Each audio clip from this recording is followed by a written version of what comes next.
Legenda Malin Kundang adalah sebuah cerita legenda yang paling populer di Indonesia. Legenda ini menceritakan tentang anak yang durhaka terhadap orang tuanya. Bagaimana kisahnya? Tonton video ini hingga selesai. Sebelum kita lanjut, dukung channel ini dengan memberikan like, subscribe, dan share agar kami lebih semangat lagi membuat konten menarik lainnya. Pada zaman dahulu, ada sebuah cerita di sebuah perkampungan nelayan pantai air manis di daerah Padang, Sumatera Barat. Di sana hiduplah seorang janda bernama Mandeh Rubayah bersama seorang anak laki-lakinya yang bernama Malin Kundang. Mandeh Rubayah amat menyayangi dan memanjakan Malin Kundang. Malin adalah seorang anak yang rajin dan penurut. Mandeh Rubayah sudah tua. Ia hanya mampu bekerja sebagai penjual kue untuk mencukupi kebutuhannya bersama anak tunggalnya tersebut. Suatu hari, Malin jatuh sakit. Sakit yang menimpanya amat keras. Nyawanya hampir melayang, namun akhirnya ia dapat diselamatkan berkat usaha keras ibunya. Setelah sembuh dari sakitnya, ia semakin disayang. Mereka adalah ibu dan anak yang saling menyayangi. Kini, Malin sudah dewasa. Ia meminta izin kepada ibunya untuk pergi merantau ke kota. Karena saat itu sedang ada kapal besar merapat di pantai air manis. "Jangan Malin, ibu takut terjadi sesuatu denganmu di tanah rantau sana. Menetap sajalah di sini, teman ibu," ucap ibunya sedih setelah mendengar keinginan Malin yang ingin merantau. "Ibu tenanglah, tidak akan terjadi apa-apa denganku," kata Malin sambil menggenggam tangan ibunya. "Ini kesempatan bu, karena belum tentu setahun sekali ada kapal besar merapat di pantai ini.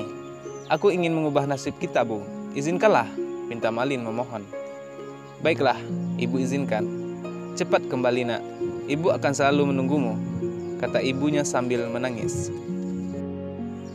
Meski dengan berat hati, akhirnya Mandeh Rubayah mengizinkan anaknya pergi. Kemudian Malin dibekali dengan nasi bungkus daun pisang sebanyak 7 bungkus. "Untuk bekalmu di perjalanan," katanya sambil menyerahkan pada Malin. Setelah itu, berangkatlah Malin Kundang ke tanah rantau meninggalkan ibunya sendirian. Hari-hari terus berlalu.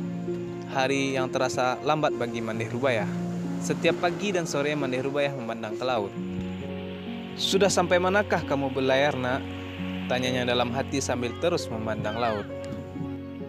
Ia selalu mendoakan anaknya agar selalu selamat dan cepat kembali. Beberapa waktu kemudian, jika ada kapal yang datang merapat, ia selalu menanyakan kabar tentang anaknya. "Apakah kalian melihat anakku, Malin? Apakah dia baik-baik saja? Kapan ia pulang?" tanyanya. Namun setiap ia bertanya pada awak kapal atau nahkoda tidak pernah mendapatkan jawaban. Malin tidak pernah menitipkan barang atau pesan apapun kepada ibunya.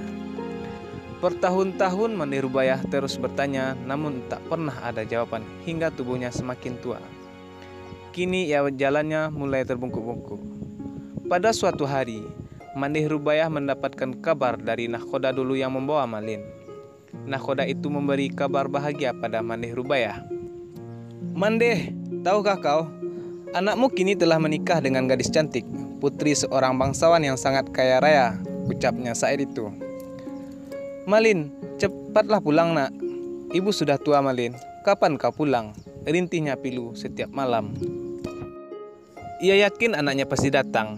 Benar saja tak berapa lama kemudian, di suatu hari yang cerah dari kejauhan, tampak sebuah kapal yang megah dan indah berlayar menuju pantai. Orang kampung pun berkumpul.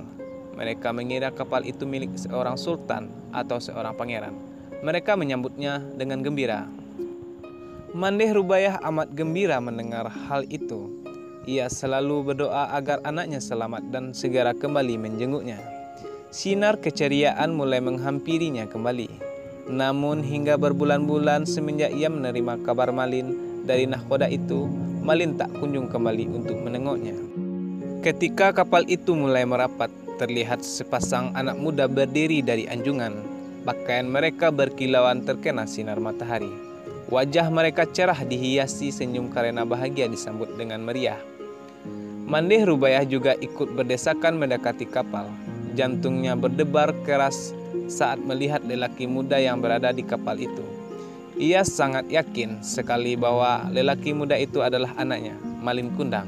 Belum sempat para sesepuh kampung menyambut, Ibu Malin terlebih dahulu menghampiri Malin. Ia langsung memeluknya erat. Ia takut kehilangan anaknya lagi. "Malin, anakku, kau benar-benar anakku kan?" katanya menahan isak tangis karena gembira. "Mengapa begitu lama kau tidak memberiku kabar?" Malin terkejut karena dipeluk wanita tua renta yang berpakaian compang-camping. Ia tak percaya bahwa wanita itu adalah ibunya. Sebelum dia sempat berpikir berbicara, istrinya yang cantik itu meludah sambil berkata, "Wanita jelek inikah ibumu? Mengapa dahulu kau bohong padaku?" ucapnya sinis. "Bukankah dulu kau katakan bahwa ibumu adalah seorang bangsawan yang sederajat denganku?" Mendengar kata-kata pedas istrinya, Malin Kundang langsung mendorong ibunya hingga terguling ke pasir. "Wanita gila, aku bukanlah anakmu," ucapnya kasar. Mandeh Rubayah tidak percaya akan perilaku anaknya. Ia jatuh terduduk sambil berkata, "Malin, Malin, anakku, aku ini ibumu, nak. Mengapa kau seperti ini, nak?" Malin Kundang tidak memperdulikan perkataan ibunya. Dia tidak akan mengakui ibunya. Ia malu kepada istrinya. Melihat wanita itu beringsut hendak memeluk kakinya, Malin menendangnya sambil berkata, "Hai, wanita gila, ibuku tidak seperti engkau, melarat dan kotor." Wanita tua itu terkapar di pasir, menangis dan sakit hati. Orang-orang yang melihatnya ikut terpana dan kemudian pulang ke rumah masing-masing. Mandeh Rubayah pingsan dan terbaring sendiri. Ketika ia sadar, pantai air manis sudah sepi. Dilihatnya kapal Malin semakin menjauh. Ia tak menyangka Malin yang dulu disayangi tega berbuat demikian. Hatinya perih dan sakit, lalu tangannya ditengadahkan ke langit. Ia kemudian berdoa dengan hatinya yang pilu. "Ya Tuhan, kalau memang dia bukan anakku, aku maafkan perbuatannya tadi. Tapi kalau memang dia benar anakku yang bernama Malin Kundang, aku mohon keadilanmu. Ya Tuhan," ucapnya pilu sambil menangis. Tak lama kemudian cuaca di tengah laut yang tadinya cerah mendadak berubah menjadi gelap. Hujan tiba-tiba turun dengan teramat lebatnya. Tiba-tiba datanglah badai besar menghantam kapal Malin Kundang. Lalu sambaran petir yang menggelagar. Saat itu juga kapal hancur berkeping-keping, kemudian terbawa ombak hingga ke pantai.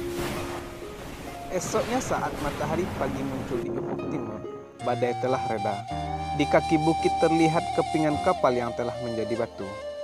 Itulah kapal Malin Kundang. Tampak sebongkah batu yang menyerupai tubuh manusia. Itulah Malin Kundang, anak durhaka yang kena kutuk ibunya menjadi batu karena perbuatannya. Di sela-sela batu itu berenang ikan teri, ikan belanak, dan ikan tenggiri. Konon, ikan itu berasal dari serpihan tubuh sang istri yang terus mencari Malin Kundang. Sampai sekarang, jika ada ombak besar menghantam batu-batu yang mirip kapal dan manusia itu, terdengar bunyi seperti lolongan jeritan manusia. Terkadang bunyinya seperti orang meratap menyesali diri. "Ampun Bu, ampun." Konon itulah suara si Malin Kundang, anak yang durhaka pada ibunya.